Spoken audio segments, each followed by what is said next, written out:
যারা দিন কায়েম করতে চায় তাদেরকে তারা বাঁচতে দিবে না, তারা চেষ্টা করবে তাদের নাম নিশানা মুছে ফেলার জন্য। এই হক বাতিলের লড়াই আগেও ছিল, এখনো হচ্ছে, কিয়ামত পর্যন্ত হবে। ঠিক কিনা বলে? আমাদের ইসলামী আন্দোলনের হক্কানি আলেমদেরকে এক এক করে ফাঁসিতে ঝুলিয়ে দেওয়া হলো। শেষ আশা, শেষ আকাঙ্ক্ষা ছিল যে আল্লাহ তাআলা কিছু ভাইকে শাহাদাতের মর্যাদা দিয়েছেন। আমাদের একজন আছেন বেঁচে তো আছেন, জেলের ভিতরে আছেন, বেঁচে তো আছেন, একদিন তিনি বের হবেন। তার নেতৃত্বে আবার আমরা নতুন করে দেশটা গোছাবো। তার নেতৃত্বে এই দেশে কালিমার পতাকা আমরা উড্ডীন করব ইনশাআল্লাহ। এমন একটা আশা, এমন একটা স্বপ্ন নিয়ে আমরা বেঁচে ছিলাম। তিনি ছিলেন আল্লামা সাঈদী রহমাতুল্লাহি আলাইহি। শেষ আকাঙ্ক্ষা, শেষ আশা ছিলেন তিনি। কিন্তু জালিমবাদী সরকার ক্ষমতার শেষ প্রান্তে এসে আমাদের কলিজার টুকরা নয়নমণি, আমাদের হৃদয়ের স্পন্দন আল্লামা সাঈদীকে মিথ্যা নাটক করে ভুয়া অসুস্থতার সংবাদ ছড়িয়ে মেডিকেলে এনে ভারতের মোদী সরকারের নীল নকশা অনুযায়ী, পরিকল্পনা অনুযায়ী আমাদের আল্লামা সাঈদীকে মেডিকেলের ভিতরে ইনজেকশন পুশ করে বড় নাটকীয় কায়দায় হত্যা করেছে। ঠিক কিনা বলেন? সম্মানিত ভাইয়ের আমার, আমরা অন্তর্বর্তী সরকারকে এই কোরআনের মাহফিল থেকে জানাতে চাই,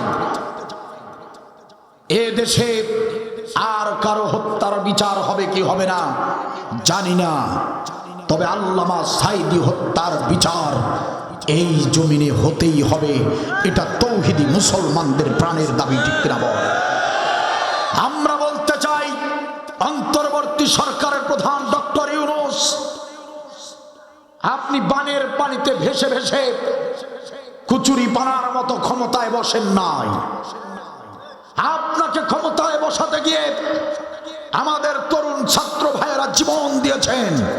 রক্ত আর জীবনের বিনিময়ে আপনাকে ক্ষমতায় বসিয়ে দেওয়া হয়েছে। সুতরাং আপনি শক্তিশালী হন, আপনি জালিমদের বিরুদ্ধে পদক্ষেপ গ্রহণ করুন। আপনি কেন দুর্বল হচ্ছেন, আপনি কেন কাউকে ভয় পাচ্ছেন সেটা আমরা জানি না, জানতেও চাইব না। আমরা শুধু বলতে চাই, আপনি ওই জালিমদের বিরুদ্ধে, ওই খুনিদের বিরুদ্ধে আইনি প্রক্রিয়া চালু করুন, পদক্ষেপ গ্রহণ করুন। আমরা 18 কোটি মুসলমান আপনার পাশে আছি। কথা বলেন ঠিক কিনা? আমরা স্পষ্ট ভাষায় জানিয়ে দিতে চাই, অন্তর্বর্তী সরকারের উপদেষ্টা মণ্ডলী যারা আছেন, শোনেন, ইউটিউব চ্যানেলের মাধ্যমে আলোচনা সারা দেশ ছড়িয়ে পড়বে, আপনাদের কানে যাবে এই কথাগুলো, ভালো করে শুনুন। আমরা সবাই মিলে সিদ্ধান্ত নিয়েছি, আমরা তৌহিদি মুসলমানরা আমরা শপথ নিয়েছি, এই বাংলার জমিনে আজ হোক আর কাল হোক আল্লামা সাঈদী হত্যার বিচার আমরা করব।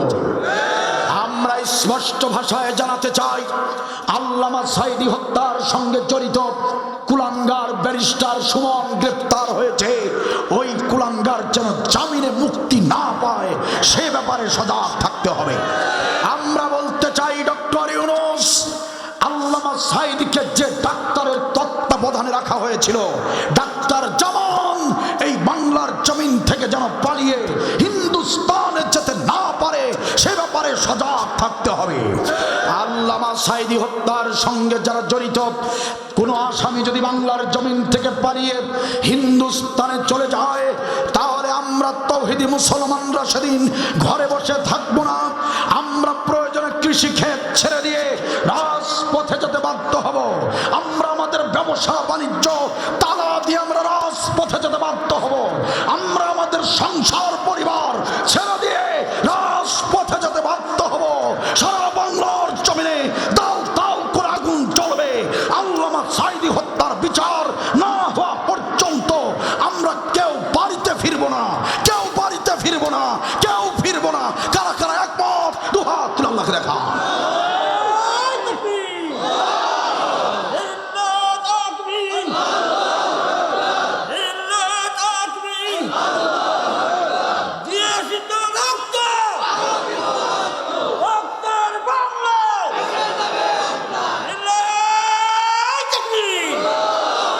মাশাআল্লাহ, জাযাকাল্লাহু খায়রা থাকতো, আমাদের দেশের আরো 2-4 হাজার ছাত্রের লাশ পড়ে যেত। ওরা ছাত্র মেরে চেয়েছিল থাকতে ক্ষমতায়, ওরা আলেম মেরে চেয়েছিল থাকতে ক্ষমতায়, থাকিতে পারে নাই। আলেমরা পালায় না, জালেম পালায়। আলেমরা তো পালায় না, জালেম পালায়। ঠিক কিনা বলেন? আমার দেশের জনগণ 5 আগস্টে হয়ে গেল জালিমের পতন। আমার দেশের জনগণ 5 আগস্টে হয়ে গেল জালিমের পতন। ওরা ছাত্র মেরে চেয়েছিল থাকতে ক্ষমতায়, ওরা আলেম মেরে চেয়েছিল থাকতে ক্ষমতায়, থাকিতে পারে নাই। আলেমরা পালায় না, জালেম পালায়। আলেমরা তো পালায় না, জালেম পালায়। ঠিক কিনা বলেন? সময় ছিল 45 মিনিট, গণভবন না ছাড়িলে হইতো রে ফিনিশ। কথা কয় না? সময় মাত্র 45 মিনিট, গণভবন না ছাড়িলে হইতো রে ফিনিশ। ইঁদুরের গর্ত নাই, পালা হবে কোথায়? ইঁদুরের গর্ত নাই, পালা হবে কোথায়? তাই দিল্লি চইলা যায়। আলেমরা পালায় না, জালেম পালায়। আলেমরা তো পালায় না, জালেম পালায়। ঠিক কিনা বলেন? যত আলেমদের উপর নির্যাতন করা হয়েছে, আলেমরা যদি পাকিস্তানের দালালি হতো তাহলে তো আলেমরা, একটা আলেমের ফাঁসি হয়ে গেলে বাকিগুলো তো সব পাকিস্তানে পালিয়ে যাওয়ার কথা ছিল। ঠিক কিনা বলেন? একজনও গিয়েছে কি পালিয়ে? একজনও গিয়েছে? তাহলে বোঝা গেল ওরা যাদেরকে পাকিস্তানি দালাল বলেছে, ওরা যাদেরকে রাজাকার বলেছে, ওরা যাদেরকে মানবতা বিরোধী বলেছে, আসলে তারা পাকিস্তানের দালাল ছিল না, আলেমরা পাকিস্তানি রাজাকার ছিল না, বরং গোটা বিশ্ব আজ দেখেছে যারা হিন্দুস্তানে পালিয়ে গিয়েছে ওরাই ছিল হিন্দুস্তানি রাজাকার। ঠিক কিনা বল? ওরাই ছিল হিন্দুস্তানের রাজাকার, ওরাই ছিল হিন্দুস্তানের দালাল। কথা বলেন ঠিক কিনা? আলেমরা পাকিস্তানের দালালি করে নাই, করবেও না কোনোদিন। ঠিক কিনা বল? আবার নাকি উনি আসবে এদেশে, নাকি চট করে ঢুকে পড়বে বলছিল না? আমাকে পুতুলের মা বলছে না, উনি বলে আবার ঢুকবে, চট করে বাংলাদেশে ঢুকে পড়বে। আমরা জানি উনি আসবেন না, কারণ ওনার হুঁশ থাকতে উনি দেশের জমিনে পা ফেলবেন না। কারণ উনি যা বলেন তা কখনো করেন, উনি যা করেন তা কখনো বলেন। তবে আমরা সিদ্ধান্ত নিয়েছি, পুতুলের মা আসুক বা নাই আসুক, আমরা সময়ের অপেক্ষায় আছি। দেশটাকে একটু সাজিয়ে নেই, দেশটাকে একটু গুছিয়ে নেই, এরপর একদিন আমরা ঠিকই হিন্দুস্তানের ওই জমিন থেকে পুতুলের মাকে বাংলাদেশে আনবো ইনশাআল্লাহ। আর যেদিন পুতুলের মাকে দেশে আনা হবে, তাকে কোনো মিথ্যা সাক্ষী দিয়ে আমাদের বিচার করতে হবে না। আমরা সুবিচার করব, তার প্রতি সত্য সাক্ষী পেশ করব। তাকে বাংলার জমিনের সংসদ ভবনের সামনে প্রকাশ্য দিবালোকে ফাঁসিতে ঝুলানো হবে ইনশাআল্লাহ। আমরা পুতুলের মাকে ফাঁসি দেবার জন্য বাংলাদেশের দড়ি ব্যবহার করব না। আমরা পাকিস্তান থেকে দড়ি কিনে আনবো। পাকিস্তানের দড়িতে ওই খুনি হাসিনার ফাঁসি কার্যকর হবে।